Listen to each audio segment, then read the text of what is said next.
Welcome, everyone.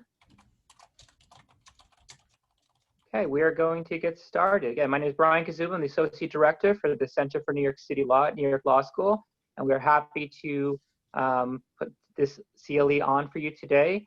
Thank you to Jacob for co-sponsoring this wonderful event. We are sorry that we couldn't be doing this with you in person, but we are happy that we are still able to provide this virtual CLE. A couple of things for those of you who are looking for CLE credit. On the emails you received last week and this morning, and you will receive another email after the CLE is over, there will be forms that you need to fill out and submit as soon as the CLE is done. During this CLE, at 3 times, the moderator will provide you with codes which you need to electronically submit in order to get your credit. Please follow the instructions, and please also include your evaluations of the CLE. That'll help us determine what changes we need to make for future CLEs. So thank you for that. Thank you for joining us. And I would like to introduce the Dean and President of New York Law School, Dean Anthony Crowell, to give some welcoming remarks. Dean Crowell? Thanks so much, Brian. I appreciate that. And welcome to all of you. As Brian said, I'm Anthony Crowell, Dean and President here at the Law School. And it is my pleasure to welcome you to this very important and timely program examining ethics and innovation in New York in partnership with the New York State Joint Commission on Public Ethics, or JCOPE. Certainly want to thank the center's leadership, Professor Ross Sandler and Brian Kazuba, who's our Associate Director, for working with JCOPE to put together a program that examines how the complex landscape we all operate within, where government, quasi-governmental, and non-governmental entities closely work together to achieve public policy outcomes. Of course, this event is taking place over Zoom as a result of the pandemic. So even in this setting, our conference involves a government agency, a nonprofit educational institution, all communicated through the technology of a private company.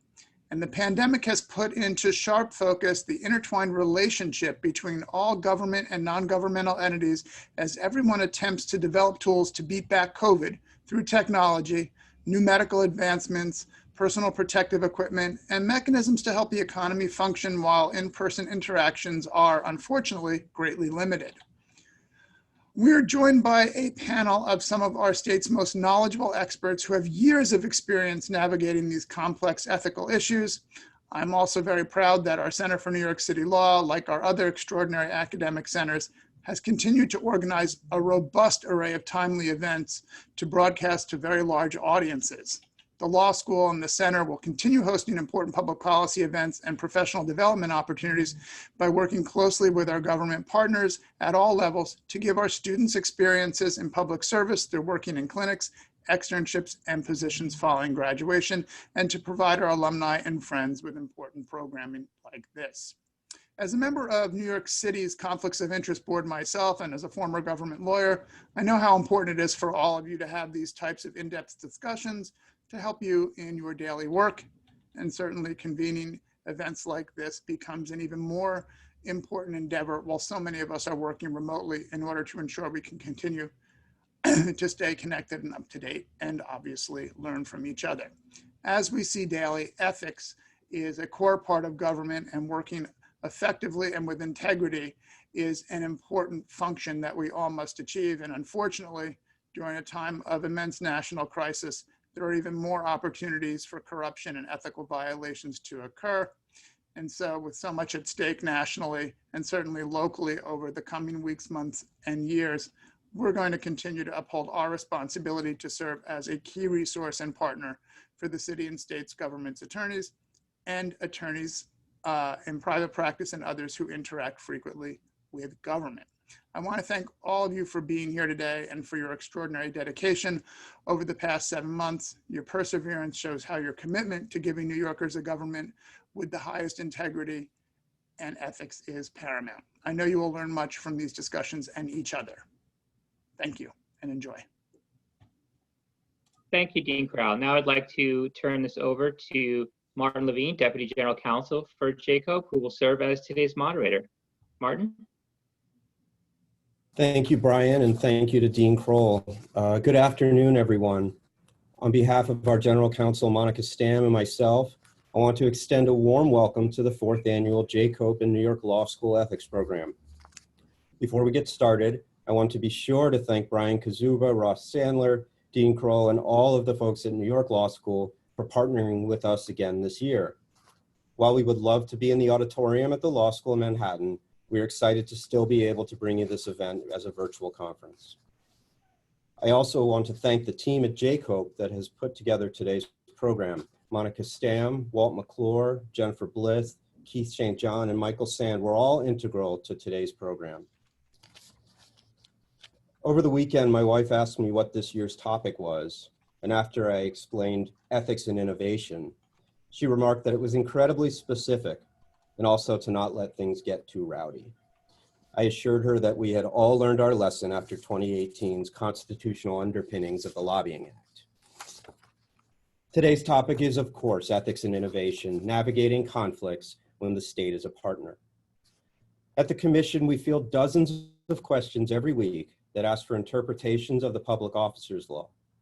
In some cases, the analysis can be a straightforward application of the ethics law to the particular facts at issue. Not to say it isn't a complex and sometimes Byzantine set of authorities, but what holds for state agency A may in many cases hold for state agency B. Whether we're looking at the appropriateness of an outside activity, how to apply the post-employment bans, or determining what constitutes a gift, the interests of the state agency, the employee, and the private stakeholder are easily distinguished such that we can identify and mitigate conflicts that could violate the public trust. By regulating the behavior of the individual, that is the state officer, we protect the state's interest. But, and this is where things get interesting, there are a few state entities for whom the answer usually involves something to the effect of, this really doesn't fit, or I can't imagine they had these facts in mind when they drafted the statutes. The commonality among these entities is, as you can probably guess from today's title, that the state is standing outside its typical role as regulator of industry. In the higher education and research world, the state is an administrator of campuses, teaching hospital, labs, and other research facilities. In addition to funding these activities, it also helps staff secure outside grants, whether governmental or private. Similarly, when the issues arise out of the economic development world, the state's posture, and by extension, those of its officers and employees, is that of a public investment partner.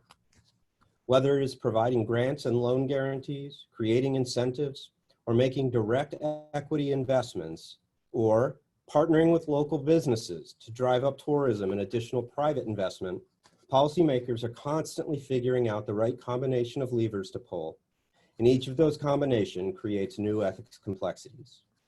In these situations, it forces all of us, J. Cope, agency counsel, and private practitioners alike, to reassess the different stakeholders and policy interests that come to play, identify our risk tolerances, and in essence, figure out all over again what is in the public interest. As you can imagine, the questions quickly become apparent. What is the conflicts analysis under the Public Officers Law for a research scientist who pursues grants from a corporate sponsor that participates in other state procurements? Does that analysis differ under the rules of the university's granting and accreditation agencies? When we contemplate the potential commercialization of that research and the private benefits that ultimately accrue to the employee, how do we reconcile that with the use of public funds underwriting the research? Over 30,000 state employees and officials file annual financial disclosure statements, providing transparency into their private financial interests. How do we vet our private investment partners for their own conflicts? When a private entity enters into an agreement for exclusive rights to sell a product at a state event, can they then also donate funds to a state fundraising drive? Can the state solicit them for a donation?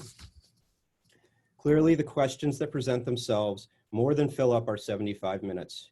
But our goal today is to shed some light on the thought process and analysis that our policymakers use in evaluating these issues.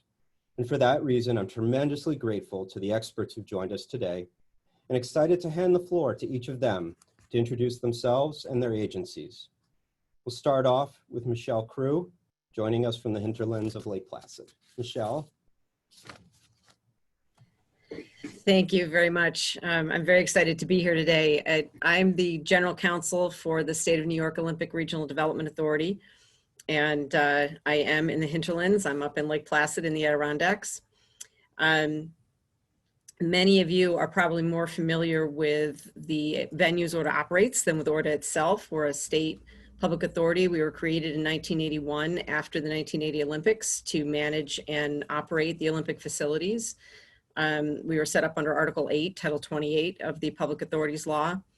The venues that were around when ORDA was created include Whiteface Mountain in Wilmington, Mount Van Hovenberg's Nordic and Biathlon Center, and the bobsled run in the town of North Elba, the ski jumps, the Olympic Oval in Lake Placid, the Olympic Training Center in North Elba, and the Olympic Center in Lake Placid, which is probably most well known for having been the site of the Miracle on Ice at the 1980 Olympics.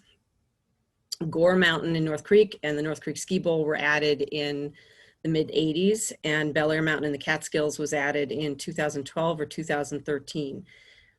We are just one of 2 Olympic training centers in the United States. The other one's in Utah. We operate under a contract with the U.S. Olympic and Paralympic Committee that governs our operation as a training center and the use of the Olympic brand.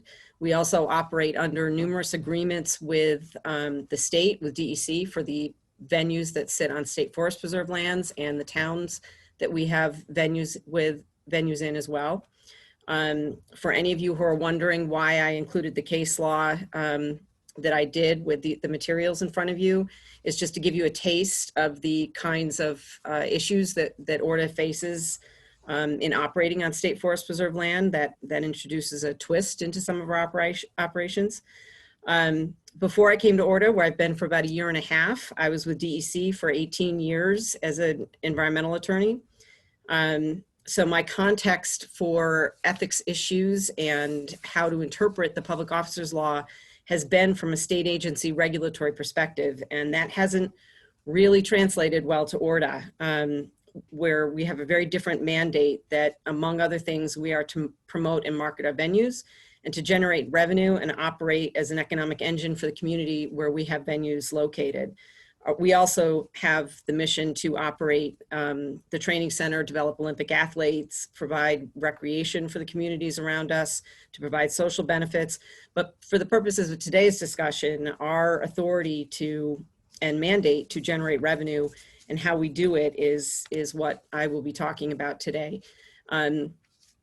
Relevant to the introduction, I have made numerous phone calls in the last 1.5 years in getting used to my new role as a general counsel at ORDA to the public, to JCOPE, to ask questions about a lot of these issues as they've come up. And that's how I ended up on this panel today. I think that they decided it would be easier to discuss it with me in this forum than to keep answering my phone calls. So I'm hoping to learn a lot today, and I'm very pleased to be here. Thank you. Thank you, Michelle. Next, I'll introduce Liz Fine. Liz, the floor is yours. Good afternoon. Thank you, Martin. Thank you, Brian. And thank you, Dean Crowell. And also thank you to JCOPE for hosting this in New York Law School and the Center for New York City Law. I would just say, for those of you who are participating today, if you're not familiar with the Center for New York City Law, it's one of our gems in New York City. Ross Sandler founded it, I think, in the 1990s, and they do phenomenal programming. They have great speakers. They have really helpful publications. And, you know, I want this pandemic to be over for a lot of reasons, but one of them is so that I can attend the breakfast speakers series at New York Law School, which are always interesting. And it's always great to see so many people who are involved in civic affairs. So for that reason alone, I'm hoping that this pandemic ends soon. I am the general counsel at New York State's Economic Development Agency, Empire State Development. We're the economic development arm of New York State. Our goal at ESD is to build a strong and robust economy in New York. We want New York to be a place that people want to live, where businesses want to invest and grow, and where tourists want to come from all over the world and all over the country. We use loans, we use grants, tax credits, technical assistance, workforce development, and investment in communities and infrastructure as tools to encourage economic development. And I've spent my entire career actually in government at the federal level, the local level, and now the state level. I worked on the House Judiciary Committee, in the White House, in the New York City Council, where I had the pleasure of working with Dean Crowell when he was working for Mayor Bloomberg, and now at the state under the leadership of Governor Cuomo. I'd say, even though it's been all government all the time, it's been super interesting and challenging and rewarding, and there's no time more challenging than right now and the challenges we face in this pandemic arena. And I am honored to be with such great panelists on this panel and looking forward to this conversation. I have a lot to say just having heard Martin's introduction, but mostly I'm interested in what the other panelists have to say. So thank you. Thank you, Liz. Next, I'm going to hand it off to Adam Haney from SUNY. But before I do that, I want to remind the audience that we will have a question and answer session after the panel discussion is complete, and you should use the Q&A function in the Zoom application to submit your questions. So Adam, the floor is yours. Sure. Hi, everyone. As Martin said, my name is Adam Haney, and I work in the SUNY Office of General Counsel at System Administration in Albany, New York. SUNY pretty much speaks for itself. I'm sure everybody's familiar with it. But what I think is sort of interesting to share about it is, of course, we've been in existence for, over 50 years at this point, or close to in some campuses. It's a system of approximately 64 campuses, 29 of which are actually state-operated institutions. The remainder are community colleges and statutory colleges. I think we still have the greatest number of state employees across the entire state employment system, and so it certainly is a complicated process where we have federal and state guidelines, not only for ethics and conflicts of interest, but otherwise, which adds up to about there's probably approximately 50 attorneys and professional staff in our office that each work with individual campuses or issues system-wide. So it can be, it's sort of an interesting process. I've been working at SUNY System Administration now for approximately 2 years, prior to which I worked as counsel at SUNY Upstate Medical University and their Office of General Counsel, where, as a, health science center, we have some unique situations where there not only are physician practice plans, but also other opportunities for commercialization that occurs that happens to some degree on the comprehensive campuses, but not to the same extent. So I definitely am very excited to be on this panel. We certainly have such an illustrious group that I share the floor with here. And I look forward to not only hearing to what you have to say, but also what my good colleague Joshua wants to talk about, which is our great partner at the SUNY Research Foundation, which is a contract that we created with them back in 1977, where they served primarily as our sponsored research fiscal agent, amongst many other duties and responsibilities that we've worked without throughout the years. So I look forward to the discussion. Thank you, Adam. Finally, Joshua Toos from the SUNY Research Foundation. Josh, please introduce yourself. Thank you, Martin, and thank you everyone for putting this together and having us here today. This is going to be a really interesting conversation. So my name is Joshua Toos. I'm the Chief Compliance Officer for the Research Foundation for SUNY.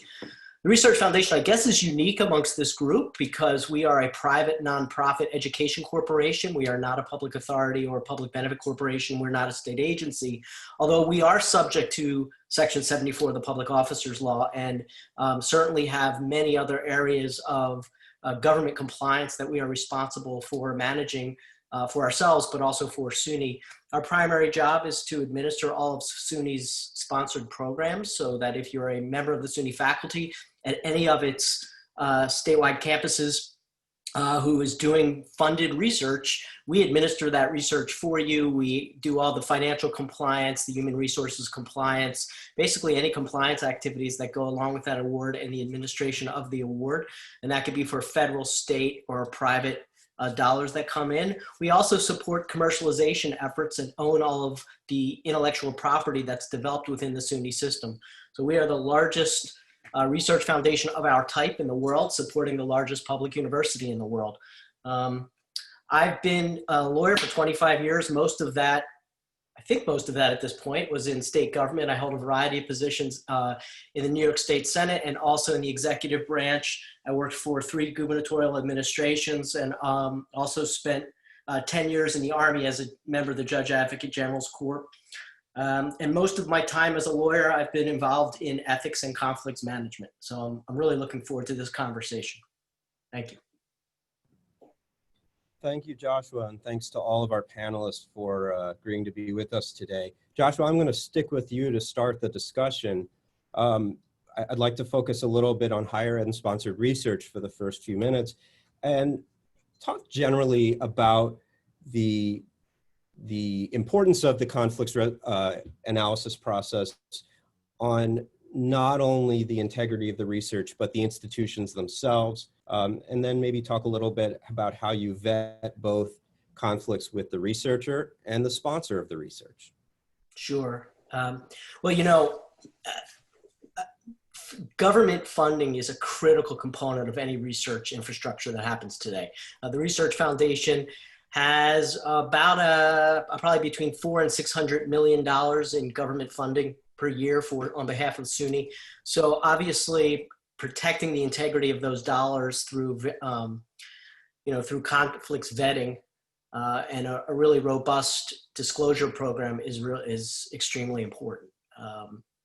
There are a lot of overlapping regulatory schemes that I think we're going to talk about in a little bit, but it's really important not only to our government sponsors, but also to the integrity of the research that we ensure that that those involved in research are conflict-free.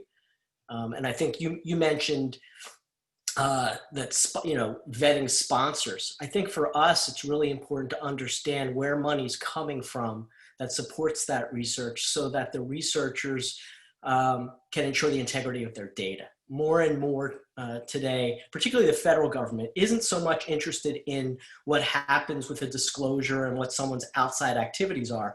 They're more interested in the integrity of the research data. So if there's conflicting sources of funds, we want to make sure that any potential conflict that results in someone being able to call into question the integrity of the data is clarified and managed through. And I think that's, for us, one of the most important things that we can think about.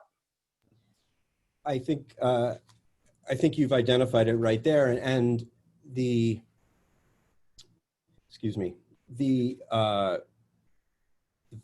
compliance process that you mentioned and the conflicting regimes is something I do want to get into a little more, but I want to pivot to Adam to talk a little bit about the dichotomy or the evaluation of commercialization of research versus the research itself, and thinking about who your client is as a lawyer for the state, and how do you prioritize those goals, and how do you advise your client in balancing those interests? Well, Martin, I feel like that's a question I could probably talk about for the remainder of the 75 minutes. But I think, and I certainly ask, Joshua to join in to the extent he wants to add to it. But, I think that's always the, critical part is that, faculty, of course, especially the ones that generally do more research than teaching, generally look at commercialization as an option, and sometimes even a goal of why they're engaging in the research in the first place. And as Joshua noted, the way that it generally works is that, if a faculty member identifies something, through the use of their state job and facilities, that generally speaking, the individual would then sort of work with the Research Foundation to assign the patent or trademark or whatever it might be that comes from it. And then they work with the RF to then actually do the commercialization piece. So SUNY doesn't directly do that in the true sense of the word, but works with our partner who then sort of facilitates that process.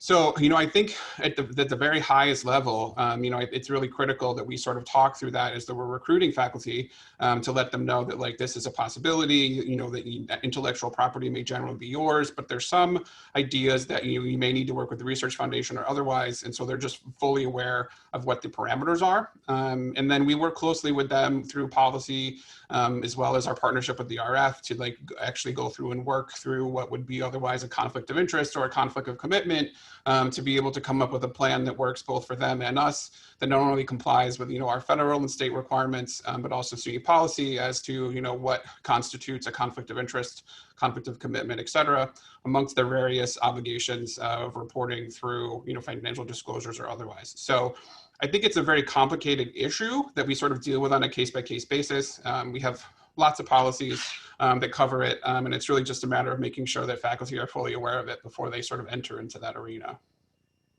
Is that fair to say, Joshua? Yeah, I mean, absolutely. I think that this is an area that we should be really proud of. SUNY research is often life-saving research, right? So it's important for us to get it to market, but it's also important to protect the people involved in the integrity of the research. So we have a very robust control environment. The folks that I work with at the RF work very closely with SUNY, SUNY Council, SUNY inventors and researchers to ensure that all the policies and procedures are followed, and that any commercialized technology that then is further developed is distinct from the technology that was originally created using SUNY resources. So I think this is an area that we're constantly monitoring, constantly working on furthering our controls, working with faculty, developing new training so that we can ensure that the various overlapping regulatory schemes are all being complied with. Before we talk about those overlapping regulatory schemes, I want to highlight on something you said about the ongoing monitoring of research during its process and how you identify when an opportunity for commercialization diverges from the original goal of the research. And to what extent, or how do you advise researchers on the front end of a grant securing process? And then how do you monitor it throughout to ensure that the controls that you've put in place are being adhered to? Yeah, so I mean, when a researcher is first getting a grant, I would say it's a fairly routine process for evaluating conflicts. The federal government particularly, and most of the funding is federal, has very robust regulations, agency by agency, very specific. So we have a whole process and a system for which we comply with those rules. Once a faculty member makes what's called a disclosure, basically saying, I have some intellectual property that we've developed and we want to think about protecting that intellectual property. So, the patent process kicks in. We also think about trying to find a business that could use that technology to create a commercializable product. And once that happens, we ask the faculty to kind of step aside. They've done the work they need to do for now, and allow the research foundation and the staff at the research foundation to work with other companies, outside groups, in order to find the right person or business to license that technology to. So at the very point where the researcher says, I've got something that potentially can be commercialized, we ask them to step aside so that they don't have any personal involvement in the business transactions around that intellectual property. And from there, we continuously work with the campus and the business to ensure that those kind of carve-outs and a management plan is put in place and adhered to.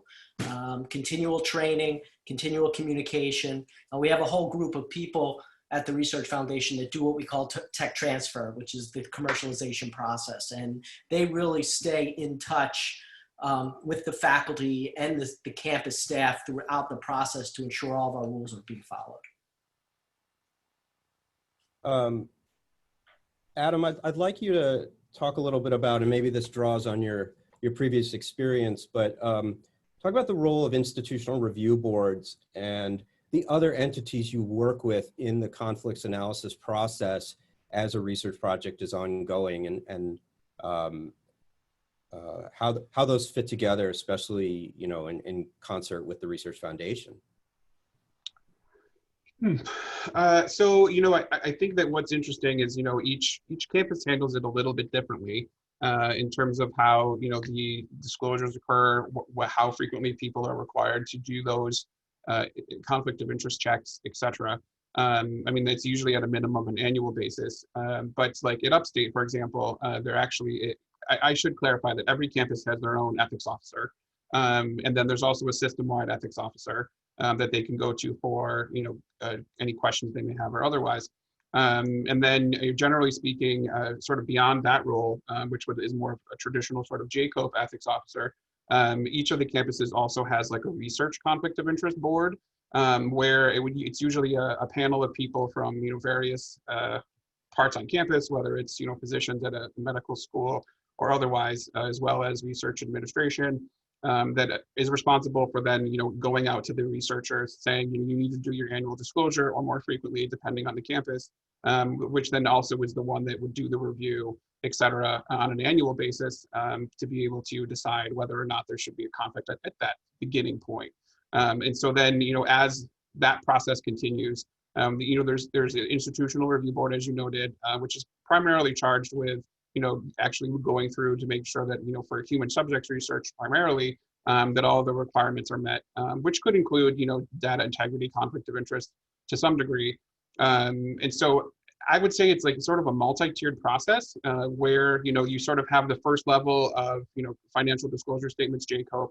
You have, for those faculty members that engage and are principal investigators, or doing any sort of research, there are disclosures that occur through the Research Conflict of Interest Board that also goes through, vetted through all the various panels, et cetera, in order to sort of get to the end goal. And then after, you know, a study is approved by the Institutional Review Board, you still have your ongoing obligation of doing additional, you know, conflicts checks, financial disclosures, et cetera, that go on an ongoing basis pursuant to campus policy, is also, and then re-upping with the Institutional Review Board. So there's a lot of moving parts, frankly, and that doesn't even take into account sort of what the Research Foundation is also doing on their end of things, amongst all the various trainings that need to occur, mostly on an annual or biannual basis, to make sure everybody sort of is aware of both SUNY, federal and state policy, et cetera, et cetera. So, I mean, I think that we've sort of worked out a process that seemingly flows pretty clearly to a faculty member that's done it before, but it definitely requires, you know, a little bit of training for, you know, a new individual that might be a brand new assistant professor or a brand new PI, to sort of understand the different moving parts as they sort of proceed through the process. That makes a lot of sense. Before I move on to the next question, I need to do, for CLE purposes, the first code to record. In order to get your credit, there'll be 3 total for the program. The first code is train. And again, the first code is train. All right. Joshua, please feel free to add if there's anything that you thought I missed, but I think that pretty much describes, you know, our process for this particular research process. No, Adam, I think that was a really good description. I would just add that both SUNY and the Research Foundation have very robust internal audit programs. So at the RF, our internal auditors regularly audit areas of compliance for financial conflict of interest and other conflict of interest. And also in the past few years, specific to IRB, the SUNY and RF internal audit teams have actually begun auditing in that area, which is a new area of audit for us. So I think, you know, what we take back from these audits is that we definitely do more training now. We have not only the training that Adam mentioned with respect to the required training, but also really training on ethics generally and and values-based training. So not specific to any policy, but just how to make better decisions, so that we teach people at the RF and through SUNY how to make better values-based choices consistent with the values of SUNY and the Research Foundation. Well, you talk about those values overall, and this is something that I think is going to apply to all of our panelists. But that is, in every case where the venture is this overall public good, that outside of a regulatory context, we're weighing priorities and we're balancing interests. And, you know, specifically in higher ed, you have layer upon layer of compliance regime, whether it be National Science Foundation, National Institutes of Health, internal SUNY policies, the public officers law. When you are developing a system-wide compliance regime at RF or at any individual campus, and then you got to be able to convey that to everyone from computer science to you know, cellular biology. You're always weighing the different interests of the different accreditation regimes, and it's not just ethics. Obviously, the IRB has a focus on safety of human testing, and so I guess the question is very holistic, but you know, how do you at every stage of the game balance these interests and stay in compliance with each of the individual institutions that have their own focus and priority? I guess I'll start. Yeah, I mean, for us, we have obviously the federal rules, and every federal sponsor has its own rule set. Unlike the state where we have the public officers law, if you receive NSF funding and NIH funding or energy funding, defense funding, all of those entities will have different rules specific to conflict of interest and conflict management, different requirements. We also have obviously the public officers law. So for the Research Foundation, even though we're a private organization, Section 74 of the public officers law applies to us. We have our own corporate conflicts of interest policy and ethics policy and code of conduct. And obviously SUNY system has its ethics rules and conflict of interest policies, and each campus has its own ethics rules and conflicts of interest policies. And then with respect to federal regulatory compliance, different SUNY campuses treat different federal agencies differently. Some go to the standard as it's written in the regulation. Others take a higher level approach. So it does get very complicated. Again, that's why one of the reasons when I do ethics training and conflicts training, we talk about concepts and values, not specific to different policies. For me, the way I look at compliance with various conflict of interest rules is everyone needs to do a disclosure. The disclosure needs to be reviewed. If there's a potential conflict of interest that it needs to be managed, then it needs to be monitored, and the whole process needs to be documented. And I frankly don't care which system you use, which rule set you use, because if you get that core analysis done, then you can apply the specific rule set that NSF might have or NIH might have. I think definitely when we think about this, we want to minimize any burden there is to SUNY faculty. For all of the administrative burden we impose upon them and regulators impose upon them, obviously it's time away from teaching and doing research. So we try to minimize this burden, and this is an area that causes some confusion and consternation by SUNY faculty. So we're constantly training, constantly talking to people about these overlapping responsibilities. I don't know, Adam, if I missed anything. No, I mean, I certainly would generally agree with you, Joshua. I think that, you know, at the heart of it, in many ways, the sort of spirit and themes that come out even through the various levels of conflict management or, you know, ethics, integrity concerns are, you know, inherently the same. It just might be you have to do X instead of Y, or, you know, A instead of D.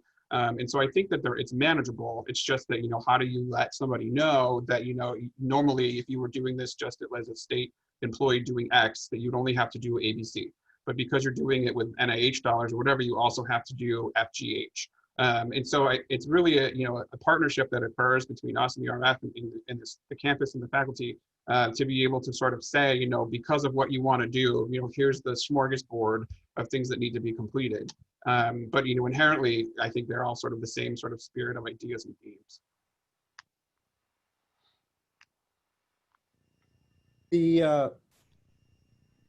The public officers law, and this is going to be a theme of today, the public officers law is written and interpreted such a way that the state's interest is always paramount.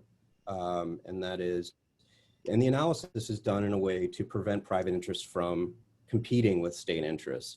And this, again, is going to cover all of our panelists. But how do you interpret the law in such a way, or can you, so that it is not in conflict with notions of commercialization.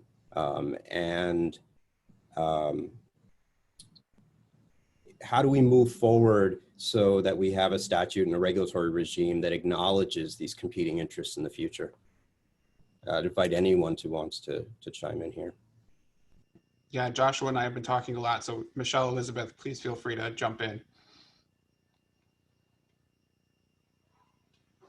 I'll just jump in very briefly. ORDA's issues are not anywhere near as involved as the ones that you all have been discussing, but I think part of the answer to that question is potentially in the authority given to the agency. So for ORDA, with the sponsorships and other partnerships that we are engaged in and mandated to be engaged in, we have an enabling legislation that has already found that it's in the public interest for us to carry out those functions. So I think that may be one way to rectify that potential imbalance, is depending on what powers the legislature gave to the agency carrying out those functions. And I would follow up on that and on what Adam said about, remembering who your client is, and Josh's comment about core concepts.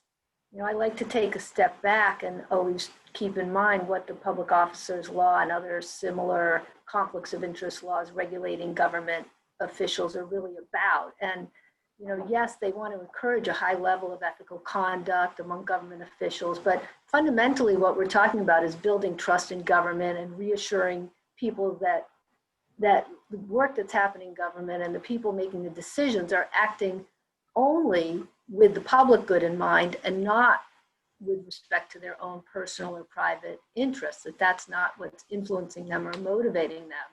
And that's important for any role in government, but when you're talking about commercialization or when you're talking about investment directly in private companies, those concerns are sort of paramount. And I know with our work, there's a high level of public skepticism and questions about why are we making investments in the private sector? Why aren't all our investments just in the public sector? And we were even challenged on our ability to make grants in a case, Bordelot versus the state, and the courts ruled that yes, Empire State Development can make grants directly to the private sector, but we always have to ask with every investment that we make or every incentive that we offer, what is the purpose of this investment? What are our goals? They have to tie back to the public interest directly. And are we getting the best deal that we can get for New Yorkers? And so that's sort of the framework I think that we have to use whenever we're doing a private investment or an investment in anything that incentivizes economic activity. Liz, I think those points are so important that you just made. I mean, that when we talked a little bit earlier about the rules that apply and how we at the Research Foundation kind of carve out the faculty researcher from the business process. And that's exactly why, right? We don't want them involved in that so that we can make sure that we're walking the legal line, right? That the public officers law is being followed. And by the way, at the Research Foundation, all of our ethics policies, our conflict policies, our code of conduct are all consistent with section 73 and 74 of the public officers law. So when we're engaging in commercialization activities, we really cut the faculty out of it and separate what's happening in the private sector, on the private side with the business versus the research that's being conducted using taxpayer dollars. And we work really hard to do that. We work with SUNY Council to make sure that the faculty are doing what they need to do and the business side is being run through the Research Foundation. And I think Liz's point there really articulates the rationale behind how we engage in commercialization activities. Before we move topics, because we're getting to that point on the calendar, but I want to ask, what did I want to ask?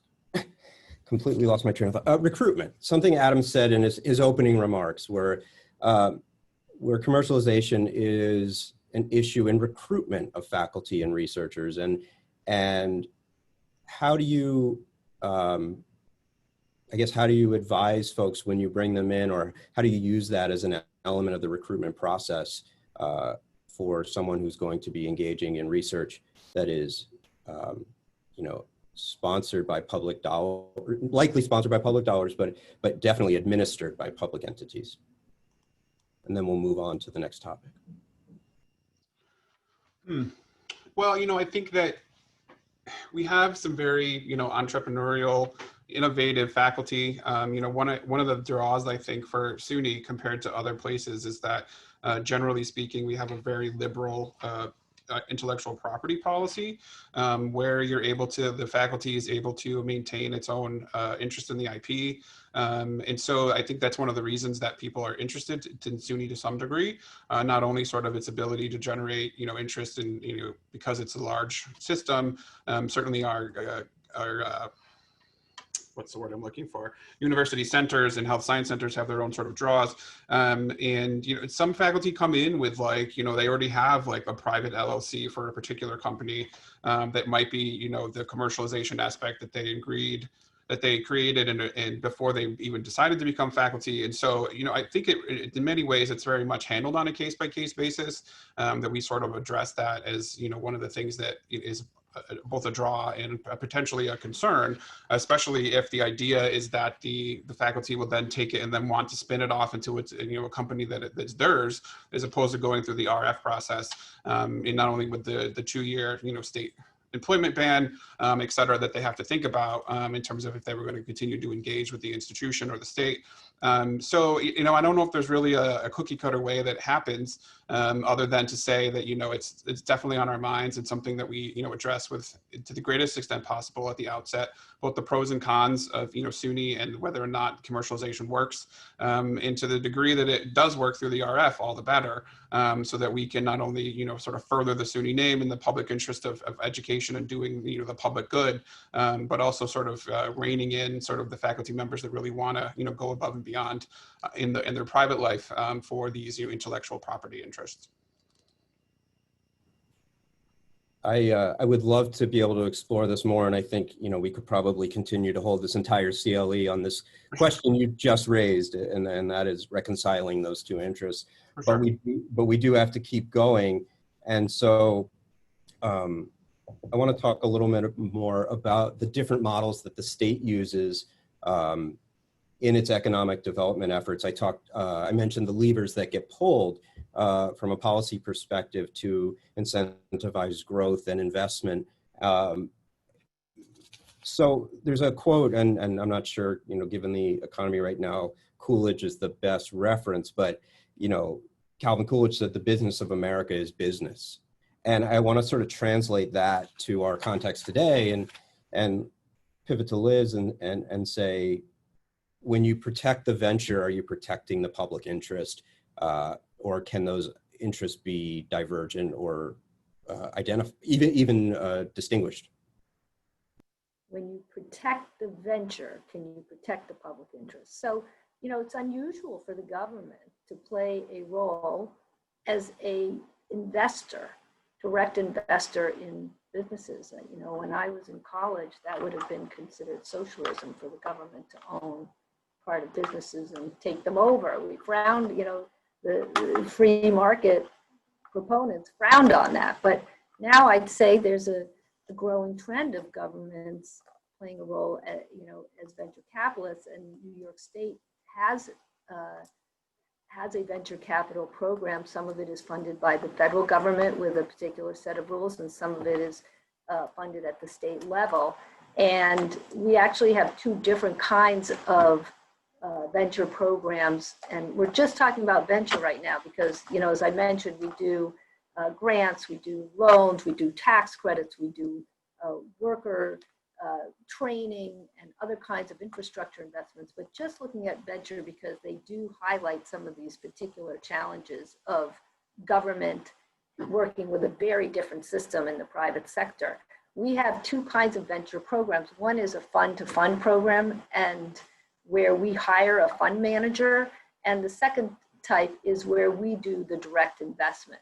And each of them raises its own particular challenges in terms of conflicts. So, you know, can the government invest? Why would the government invest in a private company? And, you know, I like to think about Silicon Valley and the emergence there of this huge startup economy that was such an engine of growth in California. And if it doesn't happen naturally, then, you know, maybe there's a role for the state to bioengineer that. So there's a role for the state to encourage innovation. That's one key goal for these venture capital programs.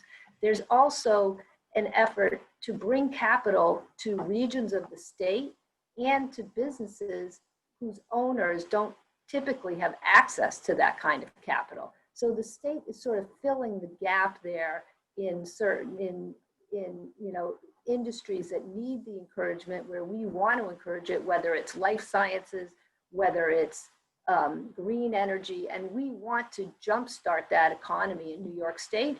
And we also want to help those businesses that don't have traditional access to capital.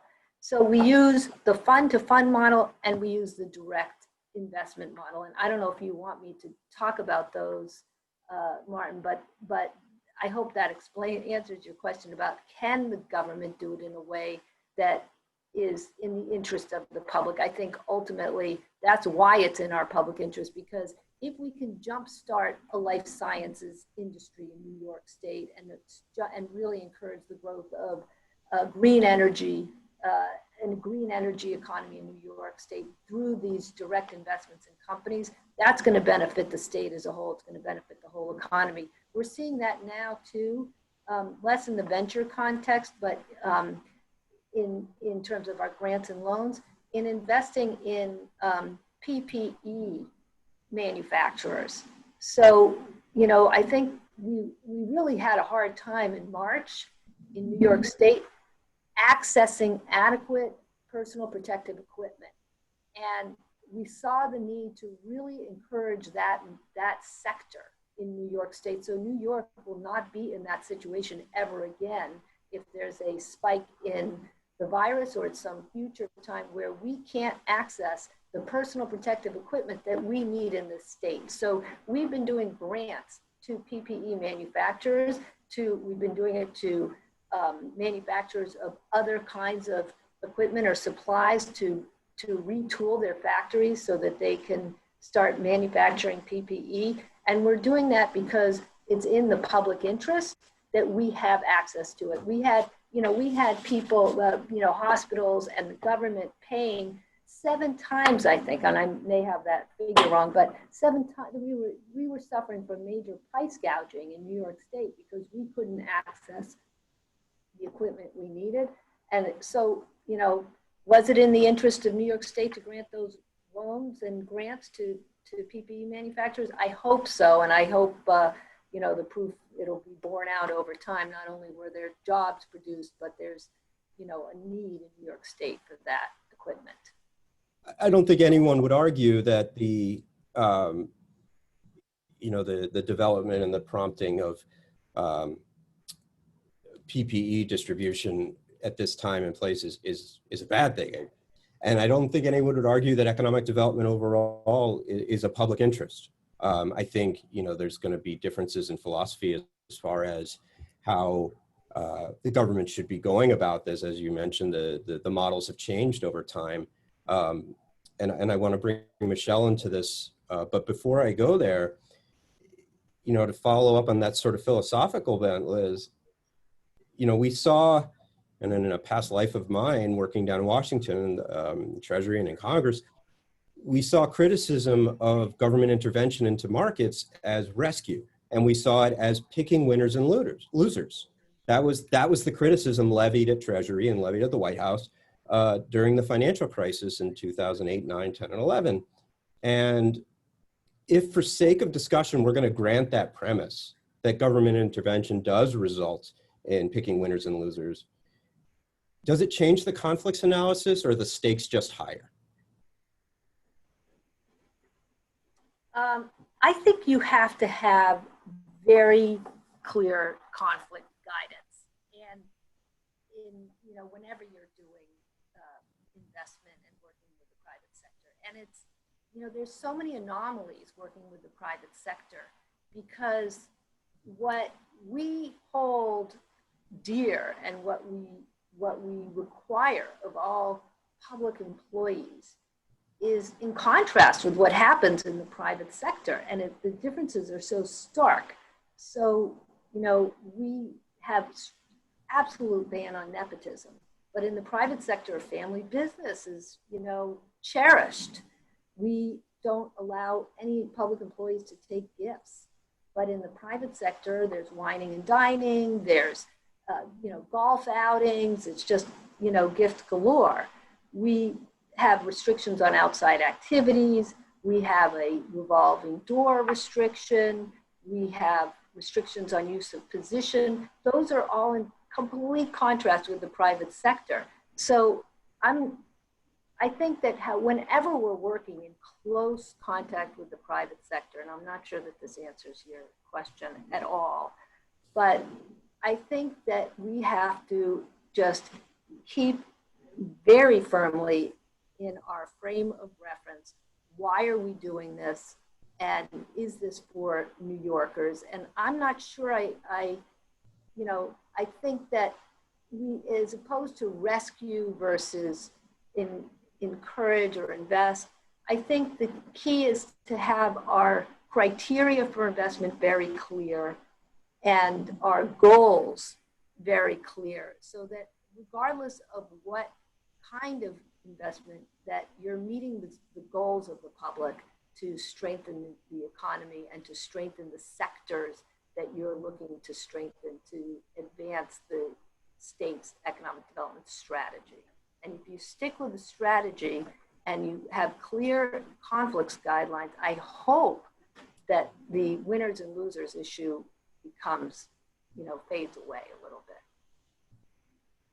I think you did answer the question there, and that is that it is the same analysis, it is the same process. It's identifying the standards and objectives beforehand and maintaining those. We're going to come back to ESD, some of that venture capital model, but I want to turn over to Michelle. ORDA obviously has a different mandate than even ESD or certainly SUNY or JCOPE for that matter. And when you enter into the true public-private partnerships with local businesses and with other investors in the Adirondacks, how do you reconcile the notion of partnering with someone without the state being an endorser of someone? I think that's a really good question, and I thought about that a lot coming into this conference, and I hadn't thought about it before. I mean, there's so many other issues that have come up for me with reconciling ORDA's job in mandate to develop those partnerships and try to determine how that fits into the parameters of the ethics laws and regulations. That I hadn't really thought very much about that question before this conference. I think that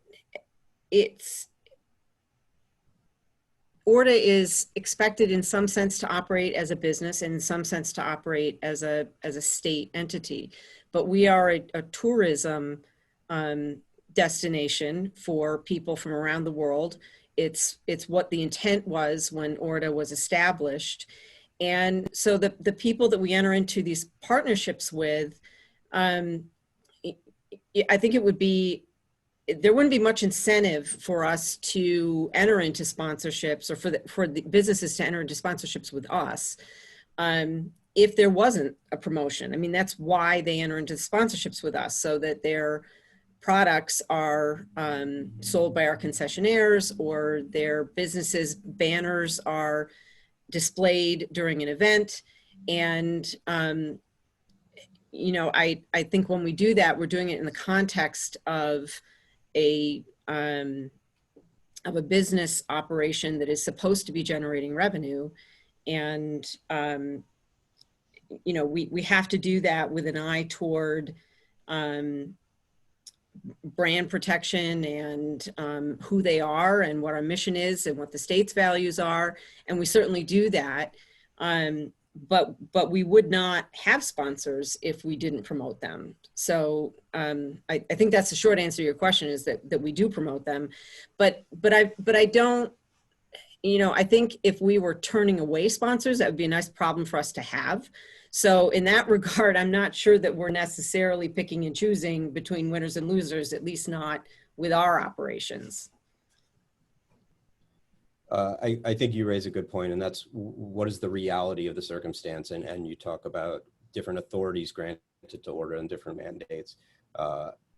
And so, you know, it's unavoidable that when the state enters into a concession agreement or a sponsorship agreement, that there is going to be this promotion of the private interest. But as Liz pointed out, all of these involve a balancing of interests and determining what is the best outcome for the state. And so I think that's a good way of framing it. I'm going to pause for a second because I need to do the second CLE code. Second code is MOON, M-O-O-N, MOON.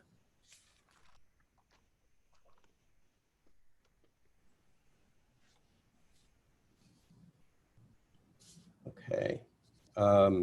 Liz, I want to come back to you and talk about the different venture capital models that ESD uses. And I recognize that this is just one aspect of an extremely extensive apparatus at play, but I think it does highlight the issues really nicely.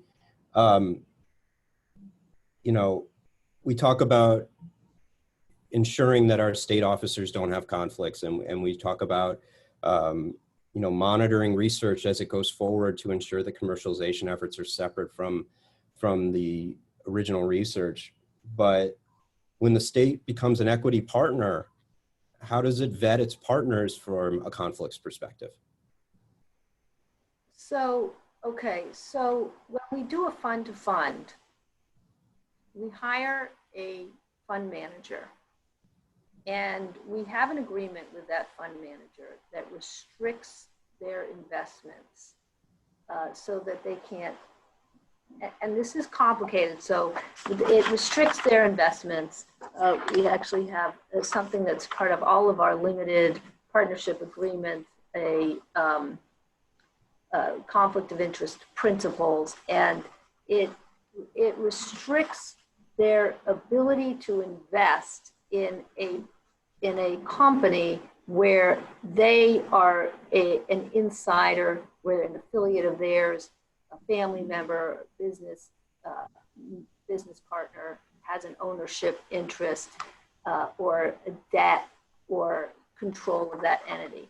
And to me, that's a challenging issue because we did have a problem with one of our funds back several years ago. Yes. And it was with federal funding. We made an investment in a fund to fund. We had a limited partner, and that limited partner invested in 5 companies. In 4 of those companies, unbeknownst to us, the investor, the fund manager, had a controlling interest in those companies. Problem, right?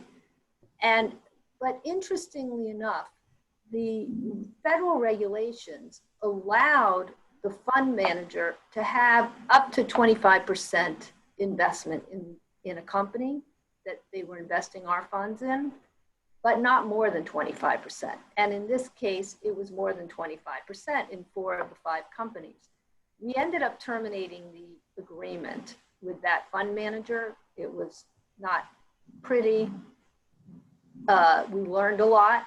But what was interesting to me about it was that you have a fund manager, and these fund managers, and we have a number of fund managers around the state, we're telling them in our requirements, our conflict of interest procedures, not to invest in anything that they have any investment in. And there's a downside to that, because if it's such a great investment, why didn't they invest in it? And so we're protecting ourselves, but we're also limiting ourselves in that way. So we're saying, go find something to invest our state funding in that you wouldn't invest in. And so it sort of points out the difficulty of government being a investor here. Now, clearly, we have different goals than a private sector investor, because we are trying to reach those businesses in parts of the state that don't have access to capital, and to individual businesses that don't have typical access to capital. So we have a different set of goals in that private fund manager, but we are asking them to do something you would never do probably in the private sector. So that happens in the fund to fund. In the direct investments, we actually have a advisory committee, and we work very closely with an advisory committee, and we have a conflict of interest ethics guidelines for those advisory committee members, because they are coming from places of real expertise, and they can potentially have conflicts because you don't get to have that expertise without the conflicts.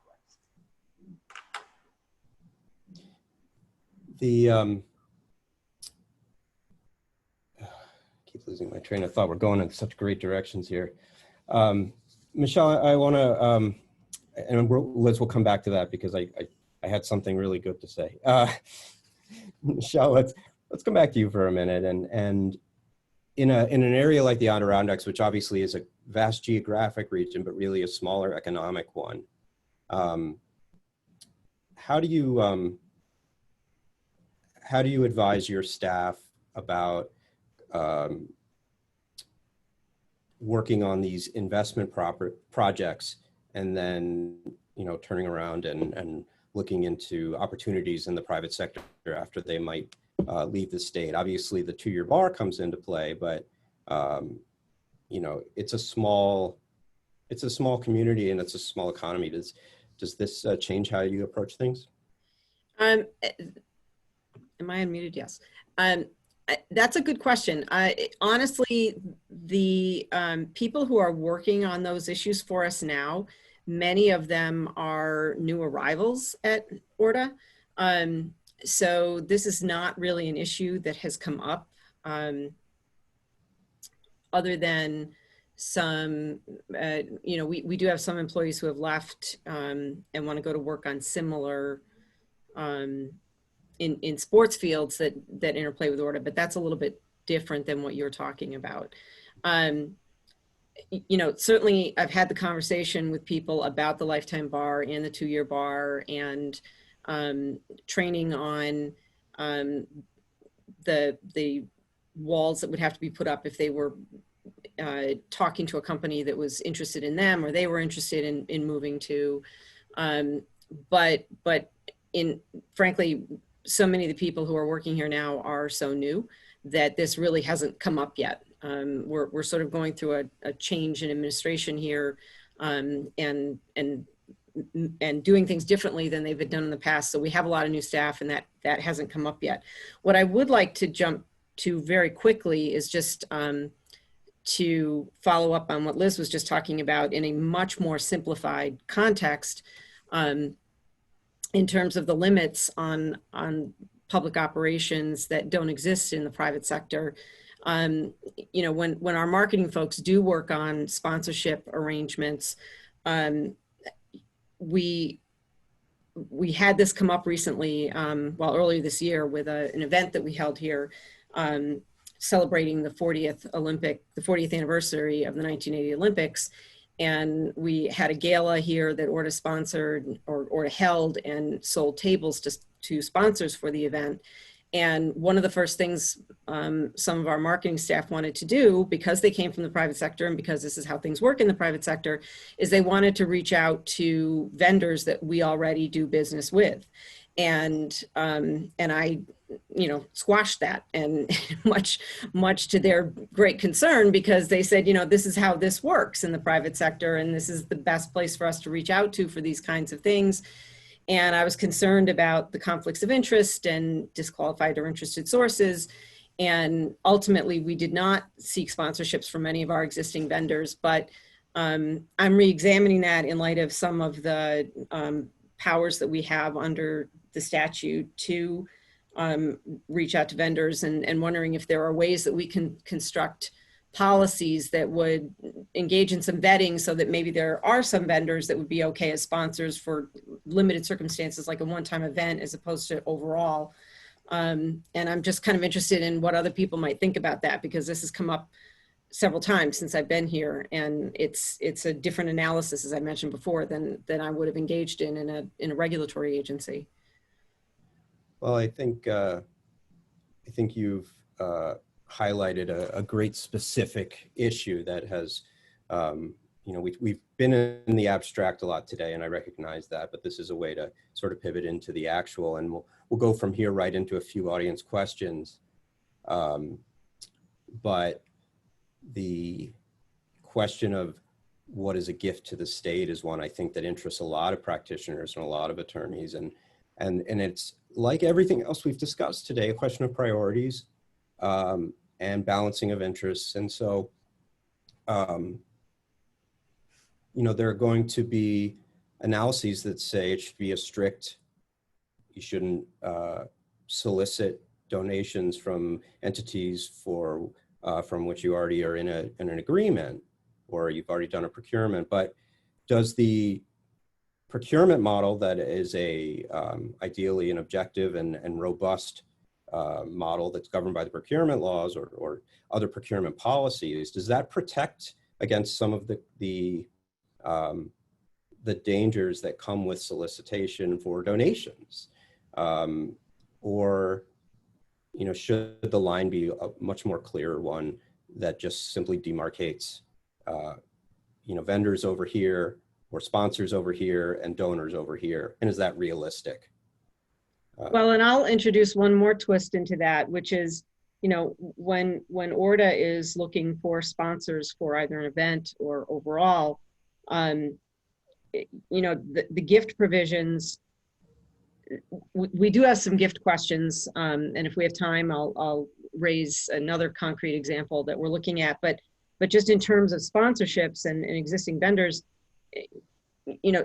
that's not, in my mind, that's not a gift. It's a bargain for exchange that is outside of the gift provisions, because we're not taking a straight donation. We're providing marketing and promotion in exchange for that sponsorship. These are contractual agreements.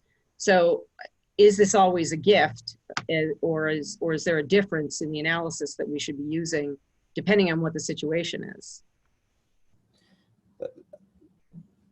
Well, we could keep going from there and hold another CLE on just the gifts to the state question. I do have to address a couple of audience questions before we sign off, and this has been wonderful. I'm going to send this over to Adam and Joshua, and that is, a question came in, how are interested parties identified for commercialization opportunities? Is there a formal request for interest? It says through the contract reporter. I'll even say akin to a contract reporter. And then I'll add, what's the conflicts analysis when you go through that stage of the commercialization? I guess I'll start.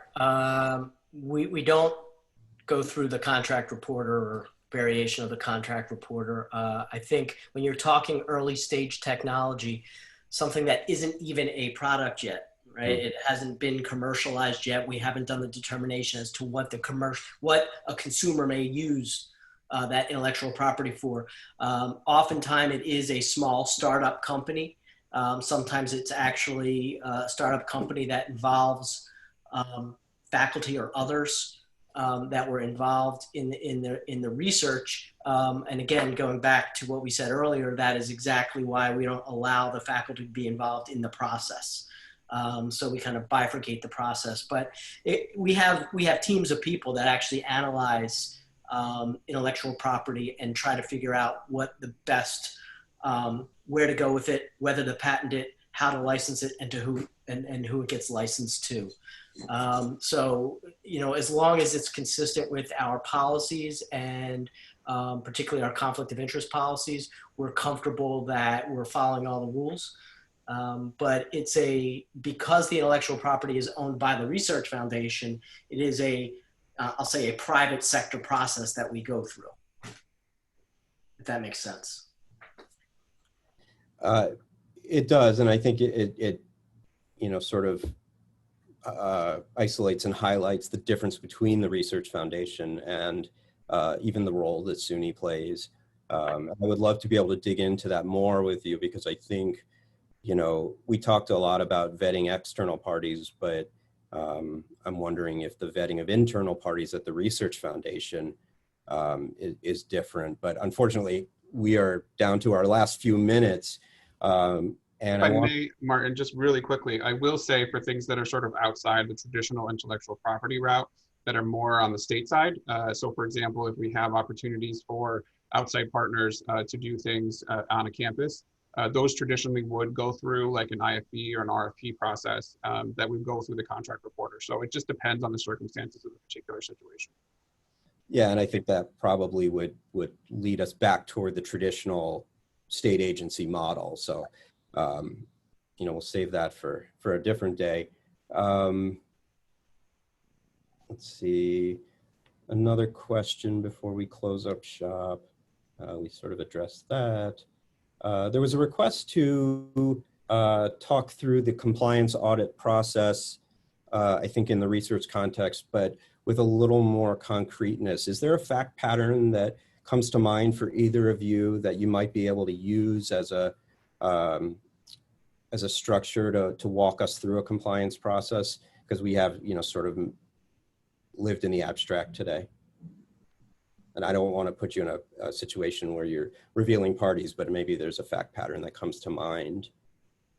If not, I can keep going. Yeah, I mean, I probably have to give it some more thought to come up with a fact pattern. And I'm not even sure. I'd love to engage with, I think it's Shana. I'd love to engage with her to try to really understand the question. Audits come about in a number of different ways, and a compliance audit is certainly different than kind of the typical audit. Really, when you talk about compliance auditing, you're talking more about control monitoring and process, kind of process auditing, working with owners of a process to have them walk you through it. It could be a quality assurance review. There's a lot of different things that could happen. So I'm not really sure I understand the context of the question. That's okay. You guys have brought us a lot to work with today. Liz, I'll direct, I think, our last question to you before we do our closing thoughts, and that is, it says, do firms selected for investment also receive tax credits related to the associated earnings? And then I guess I would add to that, generally, are there controls on the different programs that entities are eligible for at ESD? Does qualification for one necessarily mean disqualification for another? So each program that we have, and the tax credit programs are technically under our Department of Economic Development, and most of our grant and loan programs are under our ESD umbrella, but each program has a statutory basis. We don't have general grant making authority where we can just say, we want to issue grants for pie making because we think pie making is in the interest of New York State.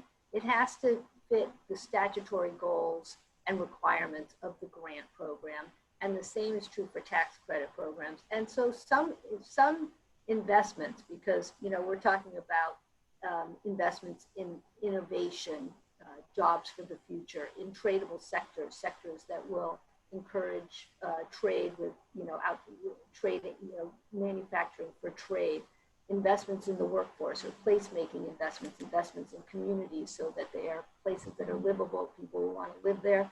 It depends on the nature of the investment, whether it qualifies for both tax credit programs and grants, and a lot of investments are a combination of tax credit and grant or loan. But it really, you have to look at the specific purpose of the investment and see what it would meet the criteria for. And for example, the Excelsior tax credit program is one that, invests in companies for growing jobs and making capital investment in New York State.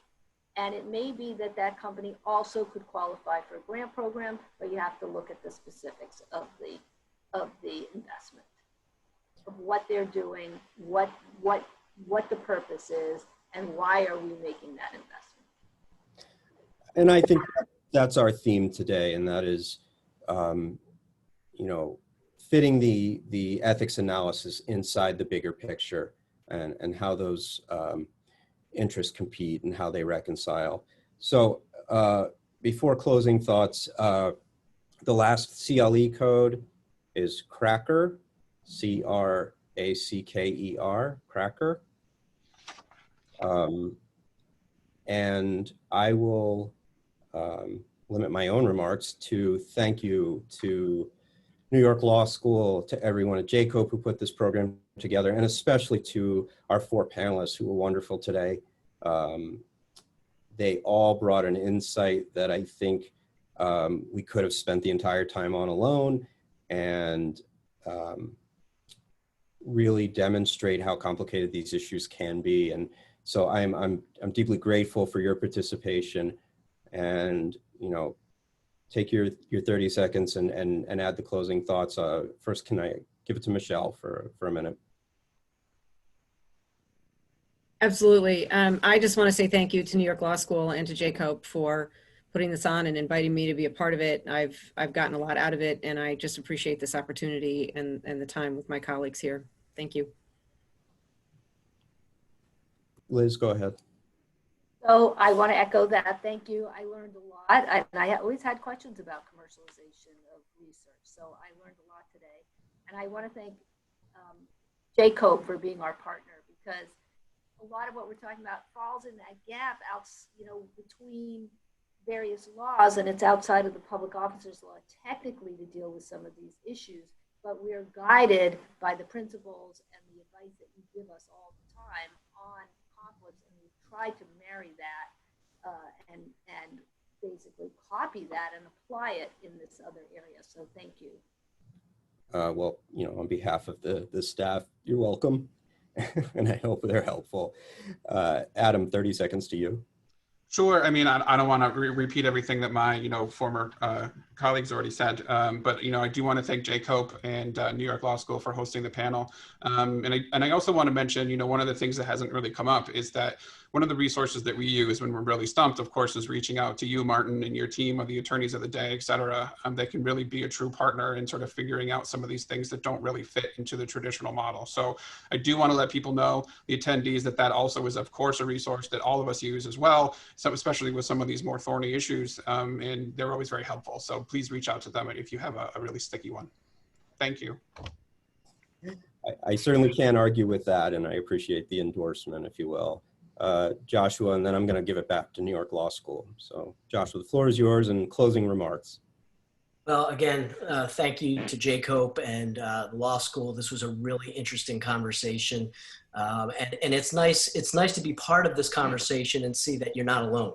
I've worked with Liz before, and certainly Adam, but now I can add Michelle to the list of people I can call to troubleshoot through these things, in addition to the great team at JCOPE. So thanks again for having me. It was a lot of fun. Thank you all. Brian, I think I'm done here.